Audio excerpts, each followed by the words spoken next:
Hey guys, it's Cal from the Lighting Doctor here. We're just on site on another lighting project where we're going to show you a little bit more how to install landscape lighting and get into the nuts and bolts of it, as well as show you some ideas on another project that we've done and some different things that you can use, or some different lights that you can use on different projects. So, one thing in determining the lights is just really going around and seeing what's going to look nice. 2 or 3 quick ways to do that is, one is just with a flashlight at night, going and shining the light on a couple areas to see what looks good. Another way is these battery operated packs that you can they run off AA batteries that you can hook the actual fixture that you're using into, and then you can go around and you can start lighting up some things and see what looks good. Another cheaper alternative, if you bought a good landscape light, you should be able to run that light with just a simple 9-volt battery, just by taking the 2 wires from your fixture and holding them onto the terminal. Should turn on your light, and you can go around and you can play with different areas and see what's going to look good on your property. So on this project, we've determined that we're going to use really 4 different types of lighting styles. The first one we're going to use is we're going to use some in-ground lights that we're going to get actually in the ground so they can be mown over. That we're going to light some big spruce trees here behind me. We're going to use some accent and up lights that we're going to have at the base of a couple trees to get some light up into there, as well as we're going to use some wash lights. This house has some beautiful stonework that they've done on it, that we're going to use those to light those areas up. It's just a little bit of a softer light. And then the last one we're going to use is we're going to use some hanging lights. We're actually going to get them up in the trees and have them shining down to just light up the foliage and the branches and stuff from above. So those are the 4 lights that we're going to choose for this project. Basically, the first step, once I've determined what lights I'm going to use, is I actually go around and I just preliminarily place all the lights. So put the lights where you think you're going to want them and just have them set so that you can go around and then wire everything together afterwards. So for this spot, we're going to use a wash light because we have some nice rock work and stonework here. We want to cast some shadows off of that. So basically a wash light, all it is very similar to an accent light. The only difference is it tends to have a wider beam angle, usually around 120 degrees, as well as it's got a frosted filter on it that just softens the light so it creates less hot spots. So this is a light that I would use anywhere that you're trying to light up the house or light up some stonework or anything like that. It's a great light for that. So that's why we've chosen to use a wash light in this area. So here's just an example again of our uplight, accent light. Different people call it different things, but you'll find these in 90% of landscape lighting jobs. Really just used to light up the trunk and the base of a tree and get the light up into the foliage. We do use these a lot, and if you do have an older landscape lighting system, maybe it's a halogen system that the lights just don't work anymore. Generally, these are pretty easy to go and retrofit into LED. They all come apart differently, but usually there's just a bulb in there that'll pull out of a socket, and you get a good outdoor rated LED bulb, usually called an MR16 bulb, and you can just pop that right into the socket and retrofit your existing system to LED that easily. So that's why we like these lights, because it does give us a bunch of options, and it does look really good when you can light up a tree with them. So behind me we've got this great landscape spot with this nice ash tree, and what we've chosen to do here is actually light it from above with one of our hanging lights. So basically this will actually go up in the tree and shine down on the foliage, on the ground cover, as well as on the trunk, to give us a little bit of just a different lighting technique than you usually see it just throwing one at the base. We did also throw a light at the base here just because it looks good when you can get it from above and below, but yeah, just an example of how we would go and use a hanging light up in a tree in an area like this.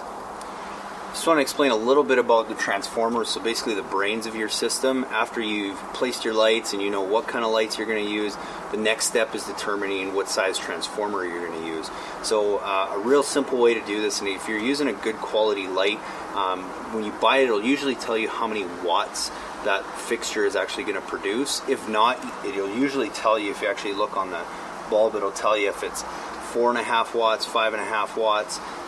Typically for LED, that's about as big as you're going to get, but on the box it should say how many watts if you're buying a good quality fixture. So, on this project we've got 10 lights. Each of these lights uses approximately 4.5 watts, so 10 times 4.5 is 45 watts. So we want to size our transformer just slightly bigger than that.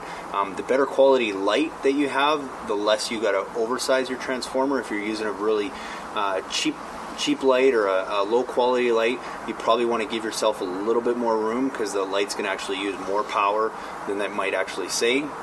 With a good quality fixture, you're pretty safe if you just oversize it a little bit. So we're going to use a 60-watt transformer here from Kichler, which is really simple to use. It's got a small timer on it as well as a photocell, and you can see we basically just mounted it to the side of the house here with a couple screws. And once we get all our wire laid out, we're going to wire those into here.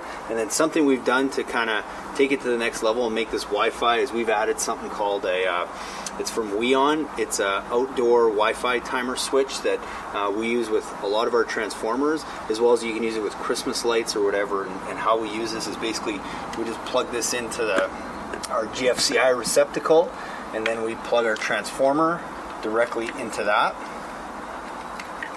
And then from there, now we can run all our lights from a simple mobile app from Weon. And we do this a lot of the time. It just gives us that flexibility, and it's a cool way to add Wi-Fi to your system. Okay, so we're just wiring up our lights here now. My favorite connectors to use here is these snap lock connectors. They're super easy to use. They hold the wires tight. They're gel filled, so they keep it completely waterproof. Usually what I do is after we've got the wire ran out, I usually leave a little bit of a loop at every light so that if we need to move it or make any changes or anything like that, we've got some extra room to play with. And simply just cutting into our wire, coming in and going out. Strip the ends of that, just an inch or two, just enough so we can get it into the snap lock connectors.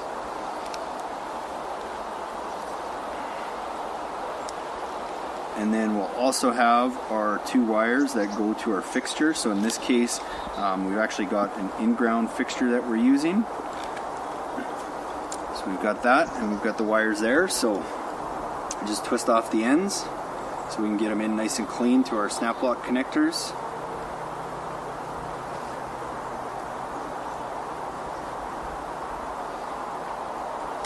And these snap lock connectors that we're using here are pretty much good from 18 gauge wire all the way to 10 gauge low voltage wire.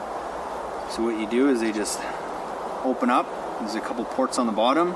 You've got your wire coming in, goes into one. Push it right to the end. You've got your wire going out, goes into the other port.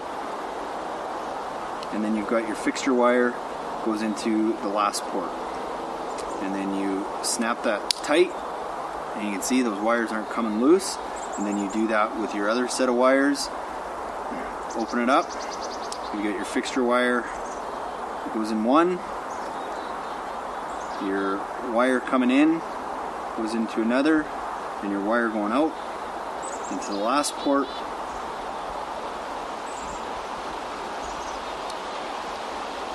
And then that just snaps tight. And again, those wires are nice and sealed.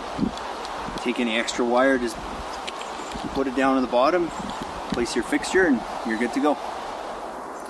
So we've got our lights placed, we've got our transformer hooked up, all our wiring connections are done. Now we're just testing the lights, so we've tested everything, turned on the transformer.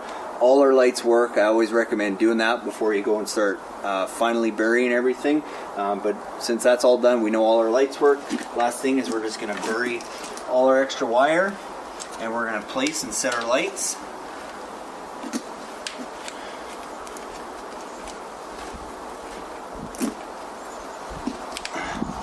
And if there's any final little adjustments to be done, we'll do those. I recommend coming back at night when you actually have the lights on. You can see how everything looks, to come back and make any last minute adjustments just to make sure that everything looks good. But once you've done that, that's pretty much it. Now your landscape lighting system is ready to go.